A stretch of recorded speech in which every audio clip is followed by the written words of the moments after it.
வணக்கம் தமிழ்நாடு. இந்த அழகான காலை நேரத்துல புத்தம் புதிய செய்தி திருவிழாவுக்கு உங்களை வரவேற்கிறோம். காயத்ரி. ஆமா, நான் சிபி என் கூட இருக்காரு. இந்த நாள்ல இருக்கக்கூடிய முக்கிய செய்திகள் மட்டும் இல்லாம அடுத்தடுத்த நாட்களுக்கான தலைப்பு செய்தியா எது மாறப்போகுது அப்படிங்கறத பத்தி நிறைய அலச இருக்கும் இந்த செய்தி தொகுப்புல. அதுக்கு 2 நாளா தமிழ்நாட்டுல ஒரு பெரிய போராட்டமே நடந்துகிட்டு இருக்கு. ஆசிரியர்கள் யாரும் ஸ்கூலுக்கு போறது இல்லையா, அரசு அலுவலர்கள் யாரும் ஆபீஸ்க்கு போறது இல்லையா. ஆமா, இதுக்கு மாற்று ஏற்பாடெல்லாம் நாங்க செய்ய போறோம்னு அரசு அறிவிச்சிருந்தாலும் இப்ப நீதிமன்றம் ஒரு அறிவிப்பு வெளியிட்டு இருக்குல்ல. கண்டிப்பா நாளைக்குள்ள ஆபீஸ் போயிருங்க, டீச்சர்ஸ்லாம் ஸ்கூலுக்கு போயிருங்க, இல்லன்னா கடுமையான நடவடிக்கை எடுக்க போறோம்னு எச்சரிக்கை விடுத்திருக்காங்க. ஆமா, இதுக்கு ஜாக்டோ அமைப்பு என்ன முடிவு எடுக்க போறாங்கங்கறதை இப்ப தெரிஞ்சுக்கலாம்.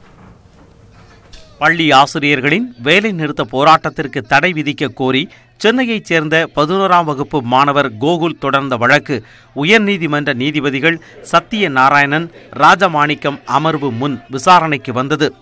மனுதாரர் தரப்பில் ஆஜரான வழக்கறிஞர், தேர்வு நேரத்தில் ஆசிரியர்கள் போராட்டம் நடத்துவதால் மாணவர்களின் கல்வி பாதிக்கப்படும் என்றும், அரசு பள்ளி மாணவர்களின் கல்வியை ஆசிரியர்கள் குழி தோண்டி புதைக்கிறார்கள் என்றும் வாதிட்டார். இது தொடர்பாக விளக்கம் அளித்த அரசு தலைமை வழக்கறிஞர், தொடக்க பள்ளிகள் தவிர்த்து பிற பள்ளிகளில் 39.7% ஆசிரியர்கள் பணிக்கு வரவில்லை என்று தெரிவித்தார். போராட்டத்தில் ஈடுபடும் ஆசிரியர்களுக்கு விளக்கம் கேட்டு நோட்டீஸ் அனுப்பப்படும் என்றும், உரிய பதில் அளித்த பிறகு கலந்து ஆலோசித்து அவர்கள் மீதான நடவடிக்கை குறித்து முடிவு செய்யப்படும் எனவும் அரசு தலைமை வழக்கறிஞர் தெரிவித்தார். ஜாக்டோ ஜியோ அமைப்பின் சார்பில் ஆஜரான வழக்கறிஞர், ஒரே இரவில் ஆசிரியர்கள் போராட்டத்தில் இறங்கவில்லை என்றும், கோரிக்கைகளுக்கு எந்த தீர்வும் இல்லாததால் போராட்டத்திற்கு தள்ளப்பட்டதாகவும் தெரிவித்தார். அப்பொழுது அரசு பள்ளி மாணவர்களில் எத்தனை பேர் போட்டித் தேர்வில் வெற்றி பெற்றுள்ளனர், ஆசிரியர்களுடைய பணித்திறமையை எப்படி மதிப்பிடுகிறீர்கள் என நீதிபதிகள் கேள்வி எழுப்பினர். இதற்கு அது தொடர்பான புள்ளி விவரங்கள் கைவசம் இல்லை என அரசு தலைமை வழக்கறிஞர் தெரிவித்தார். 3 தரப்பு வாதங்களை கேட்ட நீதிபதிகள், மாணவர்கள் நலனை கருத்தில் கொண்டு நாளைக்குள் ஆசிரியர்கள் பணிக்கு திரும்ப உத்தரவிட்டு வழக்கு விசாரணையை வருகிற 28ஆம் தேதிக்கு ஒத்திவைத்தனர். இதற்கிடையே திட்டமிட்டபடி மாவட்ட தலைநகரங்களில் இன்று போராட்டங்கள் தொடரும் என்று ஜாக்டோ ஜியோ ஒருங்கிணைப்பாளர் தியாகராஜன் தெரிவித்தார்.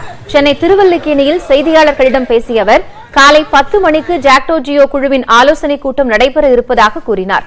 இந்த ஆலோசனையில் போராட்டத்தை தொடர்வதா அல்லது நீதிமன்ற உத்தரவை ஏற்று கைவிடுவதா என்பது குறித்து விவாதிக்க இருப்பதாகவும் அவர் கூறினார். ஏற்கனவே நாங்கள் அறிவித்தபடி தொடர் காலவரையற்ற வேலைநிறுத்த போராட்டம் இன்றும் தொடர்கிறது. நீதிமன்றத்தினுடைய நடவடிக்கைகள் குறித்து இன்று நடைபெற இருக்கக்கூடிய ஒருங்கிணைப்பாளர் கூட்டத்தில் முடிவு செய்து நாளைய தினம் ஊடகங்கள் வாயிலாக தெரிவிக்க இருக்கிறோம். ஒரு புறம் போராட்டம் நடந்துகிட்டு இருந்தாலும் முதலமைச்சர் கொஞ்சம் சந்தோஷத்துல இருக்காருன்னு நினைக்கிறேன். ஆமா சிபி, உலக முதலீட்டாளர் மாநாடு நடந்துட்டு இருக்கு இல்லையா? அதுல இந்த முறை என்ன பண்ணலாம்னு இருக்காங்கன்னா, இந்த ஸ்டார்ட் அப்ஸ்னு சொல்லுவோம்ல, புத்தொழில் தொடங்குறவங்க, அவங்களுக்கு ரொம்ப இம்பார்ட்டன்ஸ் கொடுக்கலாம். இந்த முதலீட்டாளர் மாநாட்டோட சிறப்பே அதுதான் சொல்றாங்க. நிறைய ஸ்டார்ட் அப்ஸ் வந்திருக்காங்களா. நேத்தே கிட்டத்தட்ட 2 லட்சம் கோடி தாண்டிருச்சுப்பா முதலீடு. அப்ப இலக்கான 2 லட்சம் கோடி கண்டிப்பா கடந்துருவாங்க நினைக்கிறேன். அதை பத்தி கொஞ்சம் விரிவா பார்க்கலாம். ஸ்டார்ட் அப் என்று கூறப்படும் புதிய தொழில் நிறுவனங்களை உருவாக்குவதில் மத்திய மாநில அரசுகள் மிகுந்த அக்கறை காட்டி வருகிறது. அந்த வகையில் அண்மையில் புதிய தொழில் மற்றும் புத்தாக்க கொள்கையை தமிழக அரசு வெளியிட்டிருந்தது. அதன் தொடர்ச்சியாக சென்னையில் நடைபெற்று வரும் உலக முதலீட்டாளர்கள் மாநாட்டில் புத்தொழில் முனைவோருக்கு முக்கியத்துவம் அளிக்கப்பட்டுள்ளது. சென்னை, கோவை, சேலம், நெல்லை உள்ளிட்ட பகுதிகளை புத்தொழில் மையங்களாக முத்திரைப்படுத்தி அதிக முதலீடுகள் பெற திட்டமிடப்பட்டுள்ளது. நம்ம ஸ்டேட்டுக்குன்னு தேவைப்படக்கூடிய சில ரெக்குயர்மெண்ட்ஸ் அடிப்படையிலையும் இந்த ஸ்டார்ட் அப் பாலிசி டிராஃப்ட் பண்ணியிருக்கோம். குறிப்பாக சொல்லணும்னா, ஒரு 7 வருஷத்துலேருந்து பயோடெக் இன்வால்வ் ஆகிருக்க ஸ்டார்ட் அப் புத்தொழில்களுக்கு மட்டும் ஒரு 10 வருடம் வரைக்கும் இந்த கவர்மெண்டுடைய சப்போர்ட் இருக்கும். ஸோ நம்ம பாலிசியில் பார்த்தீங்கன்னா ஆர்டிஃபிஷியல் இன்டெலிஜென்ஸ், மெஷின் லேர்னிங் இந்த மாதிரியான துறையில் சார்ந்து இருக்கக்கூடிய புத்தொழில்களுக்கும் இந்த பாலிசியை விரிவுபடுத்தியிருக்கோம். புதிய தொழில்கள் உருவாக தேவையான உதவிகள் மற்றும் மானியம் வழங்க ஏதுவாக 250 கோடி ரூபாய் ஒதுக்கப்பட்டுள்ளது. மற்ற மாநிலங்களில் புத்தொழில் முனைவோருக்கு ஏற்கனவே முக்கியத்துவம் கொடுக்கப்பட்டு வந்தாலும் தமிழகத்தில் தற்போது இதற்கான கொள்கை வெளியிடப்பட்டு முயற்சிகள் தொடங்கப்பட்டிருப்பது மகிழ்ச்சி அளிப்பதாக கூறுகின்றனர். சம் பாலிசி ரிலாக்ஸேஷன்ஸ் லைக் சிலதெல்லாம் வந்து என்டர்பிரைஸ்க்கு டிசைன் பண்ணப்பட்ட பாலிசிஸ், அதனால் வந்து ஸ்டார்ட் அப்ஸ்க்கு சில ஆக்சஸ் கிடைக்காம இருக்கும். ஃபார் இன்ஸ்டன்ஸ் இப்போ ஒரு 3 years நீங்கள் உங்களோட டர்ன் ஓவர் இருந்தால் தான், particular amount of turnover இருந்தால் தான் நீங்கள் வந்து ஒரு சில டெண்டர்ஸ் எல்லாம் அப்ளை பண்ண முடியும் அப்படின்னு சில ரெகுலேஷன்ஸ் எல்லாம் இருக்குது. அதை இப்போ ரிலாக்ஸ் பண்ணியிருக்காங்க. இதனால் வந்து கொஞ்சம் பெட்டராக இருக்கும்னு எதிர்பார்க்குறோம். அடுத்த 5 ஆண்டுகளில் 5000 தொழில்நுட்பம் சார்ந்த புத்தொழிலை உருவாக்குவதோடு அதன் மூலம் 1 லட்சம் வேலைவாய்ப்புகளை வழங்கவும் திட்டமிடப்பட்டுள்ளது. நியூஸ் 18 தமிழ்நாடு செய்திகளுக்காக ஒளிப்பதிவாளர் விக்னேஷுடன் தமிழரசி. சிபி, புத்தொழில் தொடங்குபவங்களுக்கு என்னென்ன வாய்ப்பு இருக்குங்கிறதெல்லாம் நம்ம தெரிஞ்சுக்கிட்டோம். ஆனா ஏற்கனவே இருக்கக்கூடிய பெரு நிறுவனங்களோட ரோல் என்ன? அவங்க மட்டும் சும்மா இருப்பாங்களா? நிறைய கார்ப்பரேட்ஸ் இந்த உலக முதலீட்டாளர் மாநாட்டில் குமிஞ்சிருக்காங்க. அப்படி முக்கியமான கார்ப்பரேட்ஸ், பெரு நிறுவனங்கள் யார் யாரு, அவங்க எவ்வளவு முதலீடு செஞ்சிருக்காங்க பார்க்கலாம். முதலீட்டாளர்கள் மாநாட்டின் நிறைவு நாளான இன்று புரிந்துணர்வு ஒப்பந்தங்கள் மேற்கொள்ளப்பட உள்ளன. அதன்படி அதானி நிறுவனம் லாஜிஸ்டிக்ஸ், எரிவாயு விநியோகம் உள்ளிட்ட துறைகளில் 12,000 கோடி ரூபாய் முதலீடு செய்ய உள்ளன. ஸ்ரீபெரும்புதூரில் உள்ள தொழிற்சாலையை விரிவுபடுத்த மற்றும் வாகன உற்பத்திக்கு ஹூண்டாய் நிறுவனம் 7,000 கோடி ரூபாய்க்கு முதலீடு செய்ய உள்ளது. இதேபோல் இந்தியன் ஆயில் நிறுவனம் 16,641 கோடி ரூபாயும், டயர் உற்பத்தி நிறுவனமான சியாட் 4,000 கோடி ரூபாயும், ரியல் எஸ்டேட் மற்றும் மறுசுழற்சி ஆலை ஆகியவற்றில் மஹிந்திரா நிறுவனம் 400 கோடி ரூபாயும் முதலீடு செய்ய உள்ளன.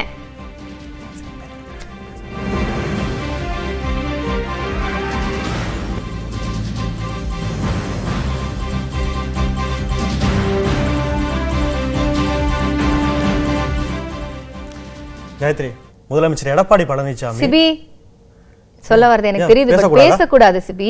நான் பேசக்கூடாதா? நம்ம பேசலாம். அதாவது நான் என்ன சொல்ல வரேன்னா, கோடநாடு விஷயம் பத்தி இதுக்கப்புறம் வந்து அந்த விஷயத்தை சம்பந்தப்பட்டவங்க யாரும் பேசக்கூடாது. மாத்யூஸ் உட்பட சில பேர் பேசக்கூடாதுன்னு நீதிமன்றம் சொல்லியிருக்கு. ஆமா, சரி, அதை பத்தி பார்க்கலாம். கோடநாடு எஸ்டேட் கொலை மற்றும் கொள்ளை சம்பவத்தில் முதலமைச்சர் பழனிசாமிக்கு தொடர்பு இருப்பதாக சயன், வாளையார் மனோஜ் ஆகிய இருவர் அளித்த வாக்குமூலங்கள் அடிப்படையில் தெஹல்கா பத்திரிகையின் முன்னாள் ஆசிரியர் சாமுவேல் மேத்யூ ஆவணப்படம் ஒன்றை வெளியிட்டிருந்தார். இதைத் தொடர்ந்து மேத்யூ உட்பட 7 பேருக்கு எதிராக முதலமைச்சர் பழனிசாமி சார்பில் சென்னை உயர்நீதிமன்றத்தில் வழக்கு தொடரப்பட்டுள்ளது. அதில் மேத்யூ, சயன், வாளையார் மனோஜ் உள்ளிட்ட 7 பேரும் தமக்கு எதிராக ஆதாரமில்லாமல் பொய் குற்றச்சாட்டுகள் அடிப்படையில் ஆவணப்படத்தை வெளியிட்டுள்ளதாக முதலமைச்சர் பழனிசாமி குறிப்பிட்டுள்ளார். இதன் மூலமாக தனது பதவிக்கும் பெயருக்கும் புகழுக்கும் களங்கம் ஏற்படுத்தி உள்ளதாக குற்றம் சாட்டிய அவர், இதற்காக சம்பந்தப்பட்ட 7 பேரும் 1,10 லட்சம் ரூபாய் மான நஷ்ட ஈடாக தமக்கு வழங்க உத்தரவிட வேண்டும் என்றார். தனக்கு எதிராக அவதூறு கருத்துக்கள் வெளியிட தடை விதிக்க வேண்டும் என்றும் முதலமைச்சர் கோரியுள்ளார். வழக்கை விசாரித்த நீதிபதி கே. கல்யாண சுந்தரம் முதலமைச்சர் பழனிசாமிக்கு எதிராக பேசவும் தவறான ஆதாரங்களை வெளியிடவும் 7 பேருக்கு தடை விதித்து உத்தரவிட்டார். வரும் 30ஆம் தேதிக்குள் முதலமைச்சரின் மனு தொடர்பாக 7 பேரும் பதிலளிக்க உத்தரவிட்ட நீதிபதி அன்றைய தேதிக்கு வழக்கு விசாரணையை ஒத்திவைத்தார். அதிமுகவும் பாஜகவும் ஒன்னா வந்தாலும் எங்களை வீழ்த்த முடியாது, நீங்க ஒன்னா வந்து பாருங்கன்னு சொல்லியிருக்காரு திமுக தலைவர் மு க ஸ்டாலின். நேத்திக்கு நடந்த அந்த கூட்டத்தில் பேசியிருக்காரு. என்னென்ன விஷயங்கள் எல்லாம் வந்து சொல்லியிருக்காரு, மற்ற தலைவர்கள் இதுக்கு என்னென்ன சொல்லியிருக்காங்கிறத இப்ப பார்க்கலாம். திருச்சி பொன்மலை ரயில்வே மைதானத்தில் விடுதலை சிறுத்தைகள் கட்சி சார்பில் சனாதனத்தை வேறறுப்போம், புரட்சிகர ஜனநாயகத்தை வென்றெடுப்போம் என்ற பெயரில் தேசம் காப்போம் என்ற மாநாடு நடைபெற்றது.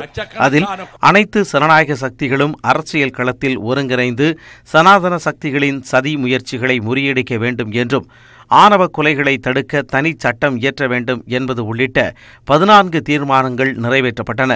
இதில் பேசிய திமுக தலைவர் மு க ஸ்டாலின், பொருளாதார ரீதியான இடஒதுக்கீடு என்பது அம்பேத்கரை அவமானப்படுத்தும் செயல் என்றும், பாஜகவும் அதிமுகவும் கூட்டணி அமைத்து வந்தாலும் தனித்தனியாக வந்தாலும் அவர்களை திமுக வீழ்த்தும் என்றும் அறைகூவல் விடுத்தார். பாஜகவை எதிர்ப்பவர்கள் எல்லாம் தேச துரோகிகள் என்று இன்றைக்கு முத்திரை குத்தப்படுகிறது. இந்த நாட்டில் ரொம்பவும் சீப்பான ரப்பர் ஸ்டாம்ப் எது என்று சொன்னால் தேச துரோகி என்கிற பட்டம் தான்.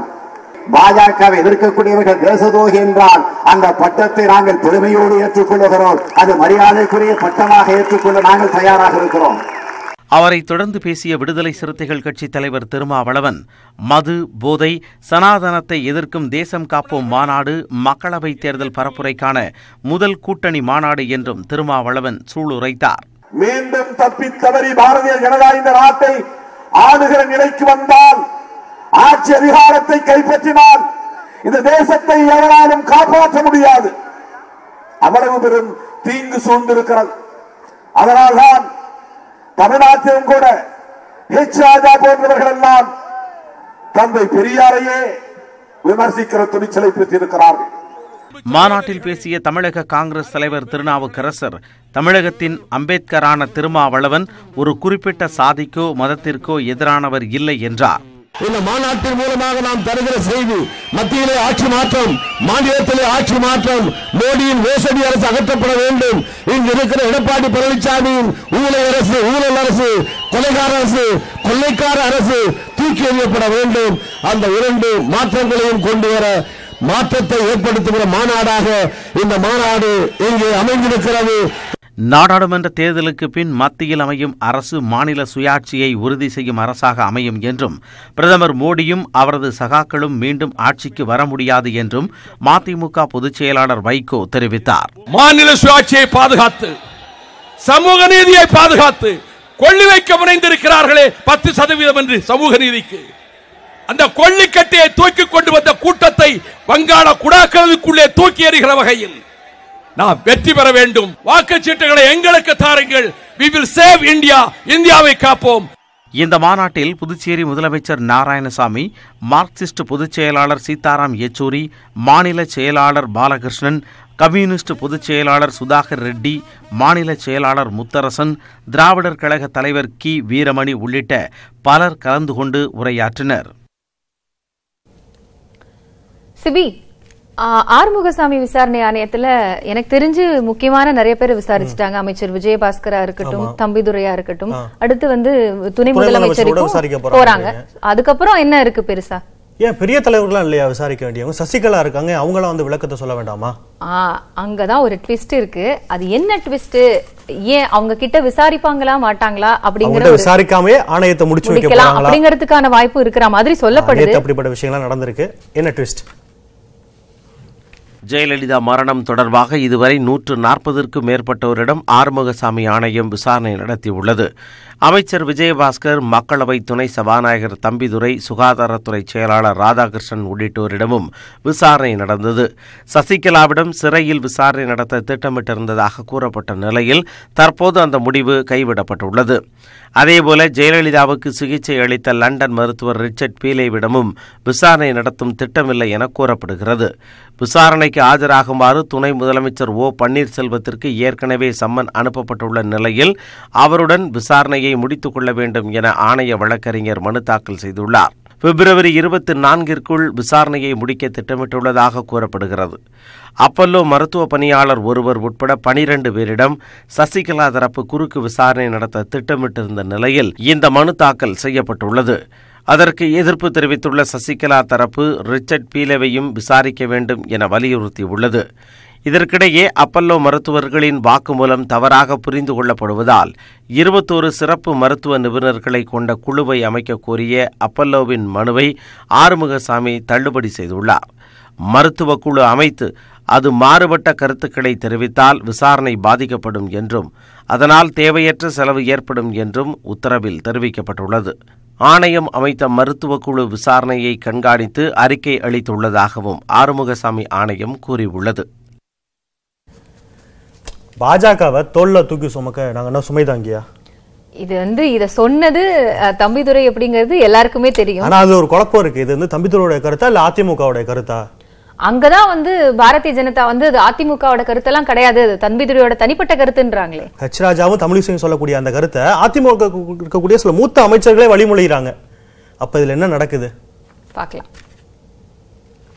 மத்திய அரசின் செயல்பாடுகளை சமீப காலமாக கடுமையாக விமர்சித்து வருகிறார் மக்களவை துணைத் தலைவர் தம்பிதுரை.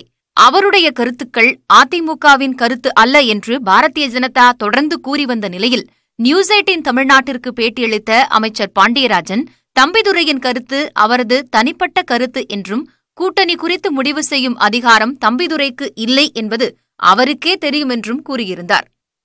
நீங்க வலுவாக இருக்கிறது குறிப்பாக இந்த 2 மாதத்துல பூத் கமிட்டியெல்லாம் நாங்கள் வலுப்படுத்தி இருக்கிறோம், மக்களவைத் தேர்தலை மிகச் சிறப்பாக எதிர்கொள்ள தயாராக இருக்கிறோம் அப்படின்னு சொல்லின்ற பொழுது அந்த நம்பிக்கையினுடைய அந்த உற்சாகத்தினுடைய வெளிப்பாடு தானா பாஜகவோடு கூட்டணி கிடையாது என்று அஇஅதிமுக அறிவித்திருப்பதற்கான காரணம்? இல்லை, அஇஅதிமுக எனக்கு தெரிஞ்ச அறிவிக்கல. தம்பிதுரை அவர்கள் சில ஸ்டாண்ட்ஸ் எடுத்திருக்கிறாங்க, ஜெயக்குமார் அவர்கள் சில ஸ்டாண்ட்ஸ் எடுத்திருக்கிறாங்க. அவரும் பிஜேபி கூட கூட்டணி இல்லை அப்படின்னு டெக்ளேர் பண்ணலாம் இல்லை. அவருக்கு தெரியும் அந்த உரிமை அவருக்கு கிடையாதுன்னு அவருக்கு தெரியும். அமைச்சர் பாண்டியராஜன் கூறிய கருத்துக்கள் ஏற்படுத்திய சலசலப்புகள் அடங்கும் முன்பே அதிமுகவின் துணை ஒருங்கிணைப்பாளர் KP முனுசாமியும் தனிப்பட்ட வருத்தங்களோடு கோபங்களோடு தனிநபர்கள் தெரிவிக்கும் கருத்து கட்சியின் கருத்தல்ல என்று தெரிவிக்கிறார். தலைமை கழகத்தில் அமர்ந்து ஒருவோடு ஒரு கருத்துக்களை பரிமாறிக்கொண்டு கூட்டாக ஒரு முடிவெடுத்து அது தலைவர்கள் அறிவிக்கின்ற பொழுதுதான் அந்த கூட்டணிக்கு முக்கியத்துவம் பெறும். மற்றபடி கட்சியினுடைய பல்வேறு நிலையிலே இருக்கின்ற தலைவர்கள் சொல்லுகிறார் என்று சொன்னால் அவர்களுக்கு அந்தந்த நேரங்களில் வருகின்ற மன வருத்தங்கள் கோபங்கள் அதற்கேற்றவாறு அவர்கள் சொல்லிக் கொண்டிருப்பார்கள். இதற்கெல்லாம் நாங்கள் பதில் சொல்ல வேண்டிய அவசியமும் இல்லை. இதுபோன்ற கருத்துக்களுக்கு பதிலளித்த தம்பிதுரை, கட்சியின் கொள்கை பரப்பு செயலாளராக இருக்கும் தான் கட்சி குறித்து பேசாமல் வேறு யார் பேசுவார்கள் என கேள்வி எழுப்பினார். நான் கொள்கை பரப்பு செயலாளருங்க, எனக்கு பதவி இருக்குது இல்லை, அதிமுக எனக்கு பதவி இருக்குது இல்லை, நான் தானே பேச முடியும். கொள்கை பரப்பு செயலாளர் முறையிலுங்க என் கட்சியை பற்றி ஊழல் கட்சின்னு சொன்னால் சும்மா இருக்க சொல்கிறீங்களா? பிறகு செயல்படாத அரசுன்னு சொன்னால் சும்மா இருக்க சொல்கிறீங்களா? பிறகு திராவிட இயக்கமே இந்த இதில் வரக்கூடாது என்று சொல்ல முடியுமா? நீட் எக்ஸாம் புகுத்தினா சும்மா இருக்க முடியுமா? தம்பிதுரையின் கருத்துக்கள் குறித்து அமைச்சர் ஜெயக்குமாரிடம் கேட்டபோது வாய் புளித்ததோ மாங்காய் புளித்ததோ என பேசக்கூடாது என்றும் கட்சி குறித்த அதிகாரப்பூர்வ செய்திகளை கூறும் அதிகாரம் தனக்கே வழங்கப்பட்டுள்ளதாக கூறினார். அவர் ஒரு சீனியர் லீடர். அவர் எதுவாக இருந்தாலும் ஒரு வரையறைக்கு உட்பட்டு தான். நானும் ஒரு வட்டத்துக்குள்ளே தான் இருக்கிறேன், அந்த வட்டத்தை தாண்டக்கூடாது. ஸோ எது வாய் புளித்ததோ மாங்காய் புளித்ததோன்னு சொல்லிட்டு எது வேண்டுமானாலும் பேசுவதற்கு அது கட்சியில் ஒரு நல்ல ஒரு ஆரோக்கியமான நிலை அல்ல. கட்சியினுடைய கைட்லைன்ஸ், கட்சியினுடைய அந்த வரையறைக்கு உட்பட்டு தான் கருத்துக்கள் இருக்க வேண்டும். எனவே அவருடைய கருத்து என்பது அது அவருடைய கருத்தாக இருக்கலாம். ஆனால் பார்ட்டி கருத்து என்பது நிச்சயமாக அபிஷியலாக வர்றது தான் நீங்கள் அதை நீங்கள் பாரதிய ஜனதா மீதான தம்பிதுரையின் விமர்சனங்களை கட்சியின் கருத்தாக ஏற்க மறுக்கும் அதிமுக, தொகுதி பங்கீட்டு குழுவில் தம்பிதுரைக்கு இடம் கொடுக்கப்படாதது, தமிழகத்தை ஊழல் மாநிலம் என்று அமித்ஷா கூறவில்லை என பாரதிய ஜனதா மறுத்தது, அதிமுக பாரதிய ஜனதா கூட்டணி அமைந்தால் சிறப்பு என்ற மத்திய அமைச்சர் ராம்தாஸ் அத்வாலே கூறியது, கூட்டணி கதவுகள் திறந்தே இருப்பதாக அமைச்சர் ஜெயக்குமார் குறிப்பிட்டது என அனைத்தும் அதிமுகவும் பாரதிய ஜனதாவும் தேர்தல் கூட்டணிக்கு நெருங்குவதையே காட்டுகின்றன. பாரதிய ஜனதா கூடுதல் தொகுதிகளை கேட்பதாகவும் அதுவே கூட்டணி குறித்து அதிகாரப்பூர்வமாக அறிவிப்பதில் ஏற்படும் தாமதத்திற்கு காரணம் என்றும் தகவல்கள் கூறுகின்றன. சிபி, இந்த பேய் பிசாசெல்லாம் இருக்குன்னு நீங்க நம்புறீங்களா? இருக்கே, சந்தேக பேய் இருக்கே. சந்தேக பேய்னு அதை சொல்லிட முடியுமா? அது ஒரு மனநோய் தானே? ஆமா, அப்படி மனநோய் நிறைய பேருக்கு இருக்கு. அதனால நிறைய கொலை குற்றங்கள்லாம் கூட நடக்குது. ஒரு கணவன் மனைவி மேல சந்தேகப்பட்டிருக்காரு. அதனால என்ன நடந்திருக்குன்னா கொலை நடந்திருக்கு. ரொம்ப சோகமான ஒரு நிகழ்வு. எப்படி இந்த கொலை நடந்தது, என்ன பிரச்சனை அவங்களுக்குள்ள அப்படிங்கறத பத்தி விளக்க ஒரு தொகுப்பு தான் இப்ப பார்க்க போறோம்.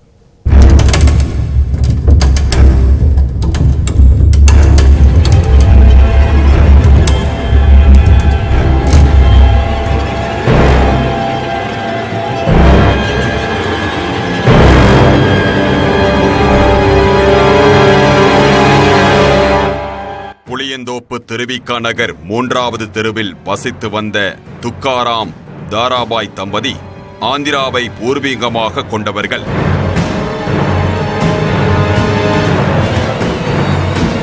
இவர்களுக்கு திருமணமாகி 3 குழந்தைகள் உள்ளனர்.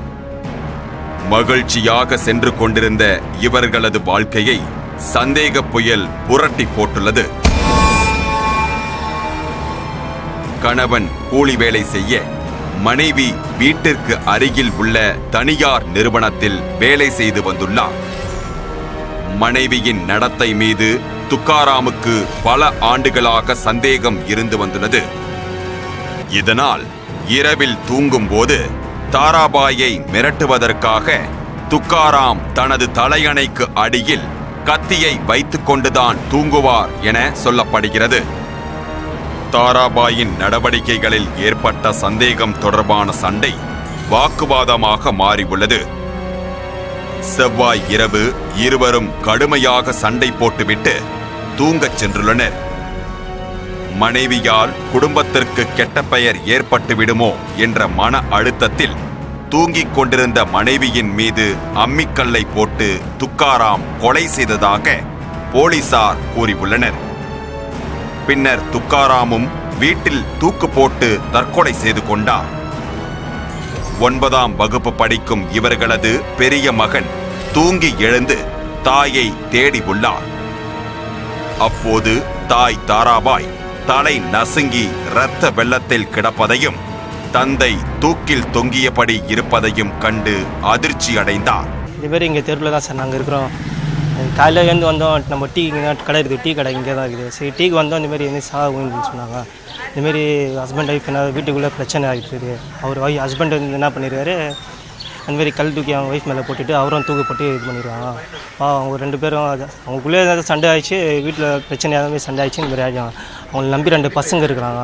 தாய் தந்தையின் சடலத்தை பார்த்து வீட்டிற்கு வெளியில் வந்து அழுததை பார்த்த அக்கம் பக்கத்தினர் புளியந்தோப்பு போலீசாருக்கு தகவல் தெரிவித்தனர். சம்பவ இடத்திற்கு வந்த போலீசார் இருவரின் உடலை மீட்டு பிரேத பரிசோதனைக்காக அனுப்பி வைத்தனர். இது தொடர்பாக போலீசார் வழக்கு பதிவு செய்து விசாரித்து வருகின்றனர். கணவருக்கு ஏற்பட்ட சிறிய சந்தேகம் மோதலாக வலுத்து கொலையில் முடிந்துள்ளது. அவர்களது 3 குழந்தைகளின் எதிர்காலம் தற்போது சூனியமாகி உள்ளது.